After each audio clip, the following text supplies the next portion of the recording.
Throughout this year, Kyrsten Sinema has joined Joe Manchin as one of the unfortunately most powerful people in the country, because in her guise as a Democrat in a 50-50 split Senate, her having, whatever problem she wants with something, unfortunately might mean that it doesn't happen. Very often it has meant that it hasn't happened. And she's given this ever shifting defense of the filibuster that seems incredibly disconnected from the way that it's actually used, its history, and all of that.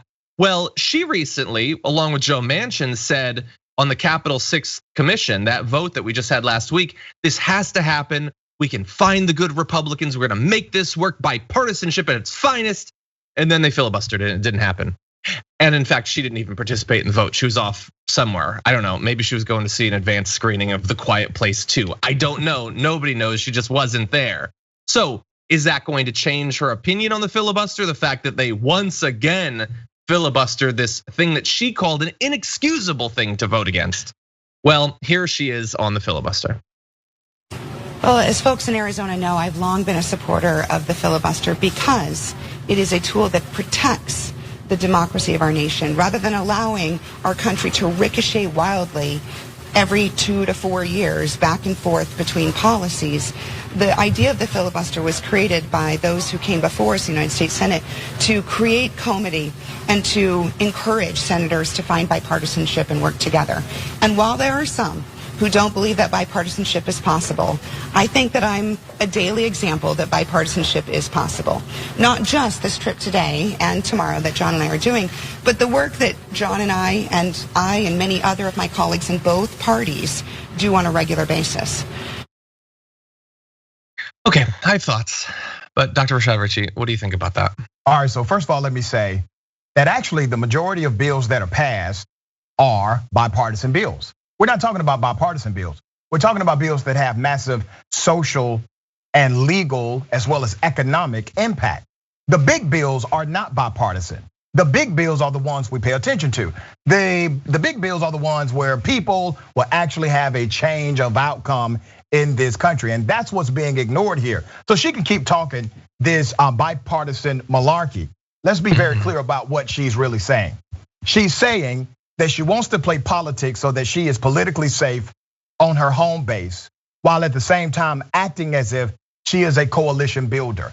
There is no coalition builder anymore. Trump got rid of that completely. The little bit that was left went out the door with Trump.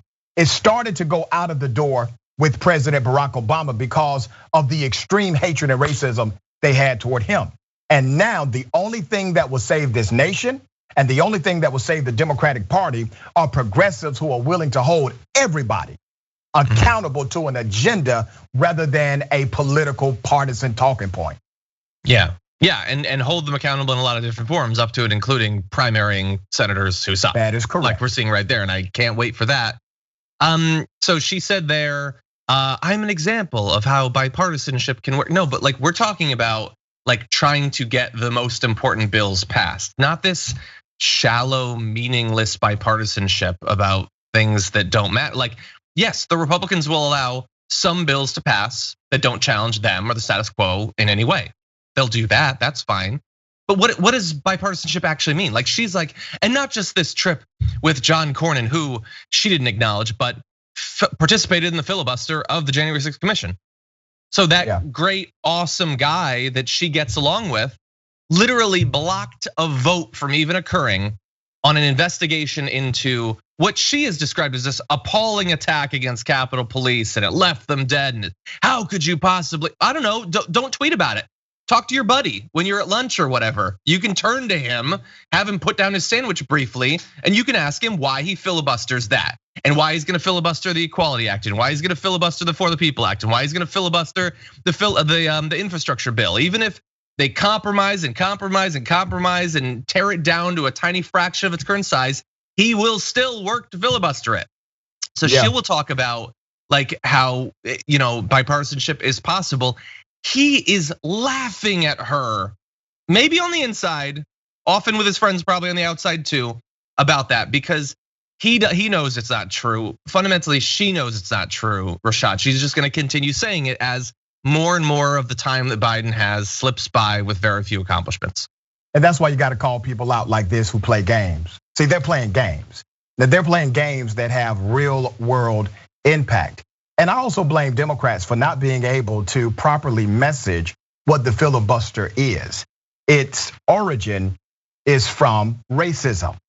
Southern Democratic racists wanted the filibuster and used the filibuster in order to stop anti-lynching laws. I mean, it sounds like a good idea to get rid of lynching and something that we do legally in America. They used it to stop integration in the United States. They used the filibuster so that they could hold on to this white dominated white supremacy, et cetera, et cetera. That's what they did with it. Well, Democrats aren't willing to actually go on record in a messaging way. They have said it in silos, yes. But have they created an actual messaging campaign? No, because questions will arise, such as, well, wait a minute, Democrats did this.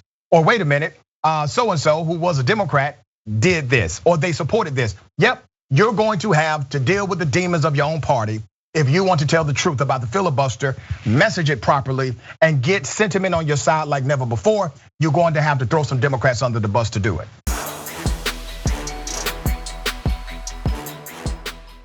For more political news breakdowns, interviews, stories of activism, and me trying my hardest to care about the occasional big celebrity news story, subscribe to our YouTube channel at youtube.com/thedamagereport. And you can ring the bell wherever it is so you don't miss anything.